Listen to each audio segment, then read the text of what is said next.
Hi guys, welcome back to my channel. It's DC the Purple Diva, Chronicles of an Artsy Autism Mom.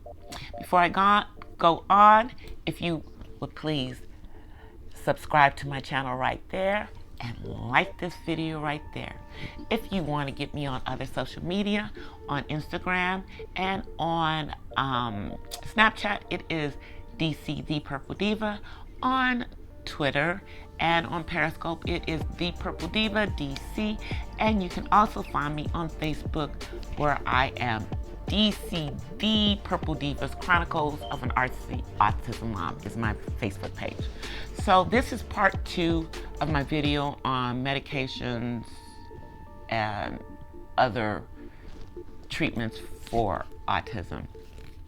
Since I only have 15 minutes, I couldn't get it all in one, and I didn't want to rush it, so I'm going to do part 2. So I talked about the medications in the previous video. I talked about Adderall, Ritalin, and Abilify. Now I'm going to talk about a couple of other things. I'm going to talk about the fish oil diet that a lot of people are using for their kids. I can only say a little bit of stuff about this because my son is actually allergic to fish, so this was something that we couldn't even try. But one of the things that we do know is that in helping with autistic behaviors, increasing omega-3s through fish oil in the kids' diets works for some children, but not for all. It helps in improving some of the behaviors and it reduces some of the symptoms, but it's not curing autism, at least in my opinion, in children that uses. But a lot of people are using these fish oil diets and swear by them. Since my son is allergic to fish, it's not something that we ever tried. So I can only base it kind of on, what I know about it. It's been around for years. You can do some research on it on the internet, on Google or whatever, or Yahoo. Then we also have the another thing is the gluten-free diet. Now this is used. A lot of people using this, and this is not necessarily specific to autism or kids with special needs, but a lot of younger parents are using the gluten-free diets and swear by it, and it helping their kids. But there's some misconceptions about the gluten-free diet, and some people are saying that it exacerbates or causes more features of the autism. Some parents say that it helps their kids to be more focused, and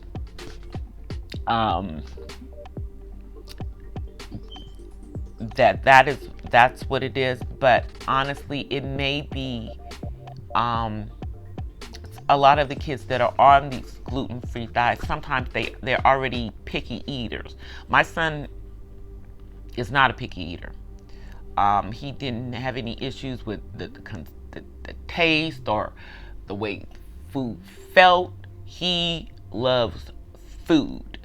But you have a lot of kids on the autism spectrum that are picky eaters, and it's not just as a child. It can go all the way to their adult. They just don't like something about certain things.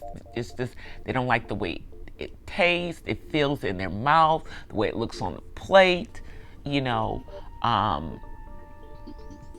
mean, you have kids that all their food has to be, separate. Nothing can touch. So, those are different things. But a specific diet is not necessarily going to cure the autism or help with the behaviors, because all of these things, the medications, the diets and everything, are all about helping with behaviors within autism. But as I explained in one of my earlier videos, the thing with autism is it's not just one thing. It is a spectrum of developmental delays. And so it's just how their brain processes things. And so diet can help with certain things, but it's not necessarily going to help everyone, nor should it be looked at as a cure. One of the other things that I do want to talk about is holistic methods.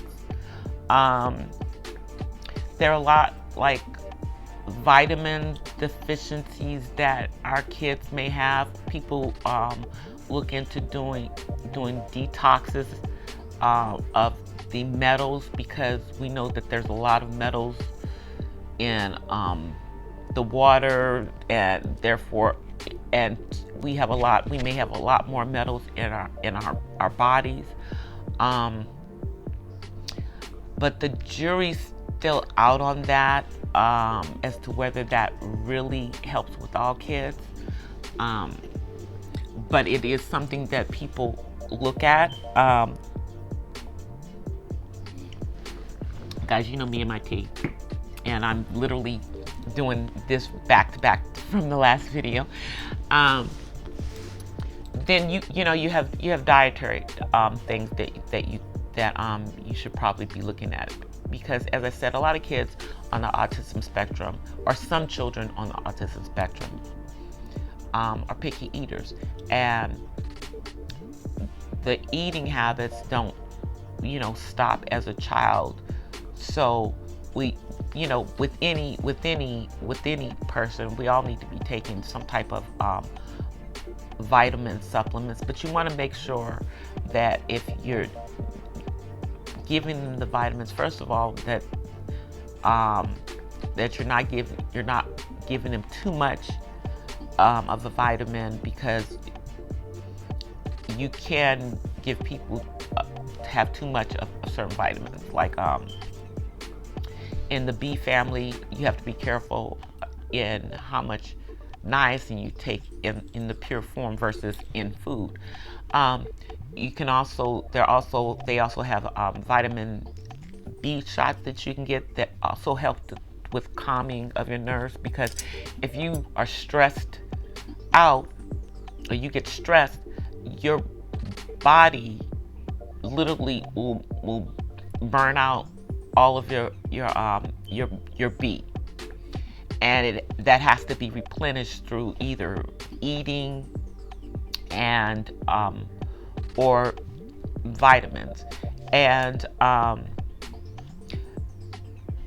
when you have vitamins, you get shaky because of the stress. And us neurotypical people may handle stress a little differently than someone on the autism spectrum, because generally it's something that's stressing them that triggers the meltdowns.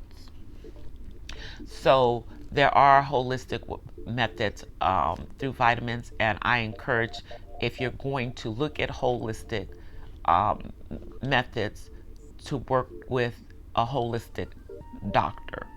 Yeah, you can Google and look up stuff yourself, but it's also good to get with a holistic doctor, a doctor, that does holistic, and they are out there. It may not be something that's covered by insurance, so it may be something that you do have to pay out of your pocket going to a holistic doctor. Then we also have CBD, which would fall under, I guess, holistic, because as of this year, it is no longer considered Schedule 1, like THC, part of the marijuana plant.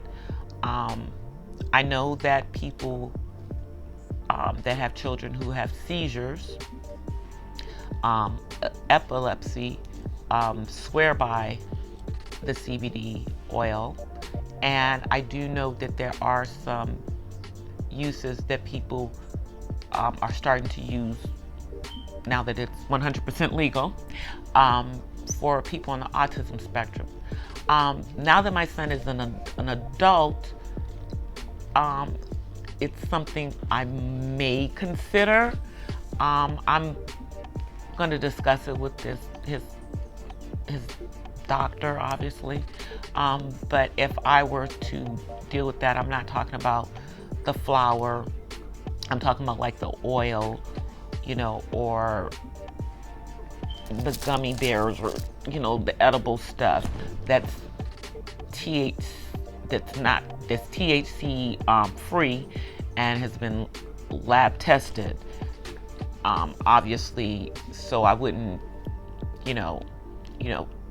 look into that. But I'm looking at that as something. But like I said, all of these things are things that get considered when you're dealing with the behaviorals.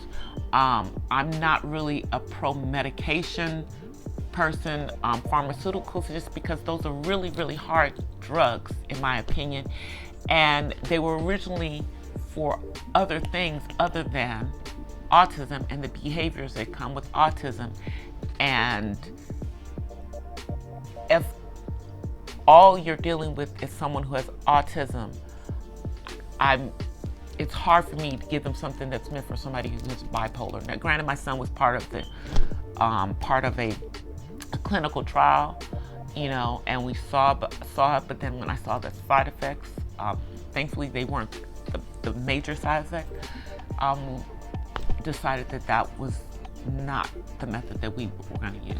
So I hope that this has been helpful. I hope that the first part was helpful, giving information about some of the drugs, and this is giving information about some of the other things that people do to help with the behaviors. You also have, obviously, behavior therapy and things that I'll probably talk about in other videos. But I hope that this has been informative to you guys, and please like, share, and subscribe to my channel, and I will see you in the next video. As always, my musical background is by my goddaughter, Musical Genius. You can go find her out on SoundCloud if you want to hear some beats by her, if you want to purchase some beats by her. So I'll see you guys in the next video. Peace.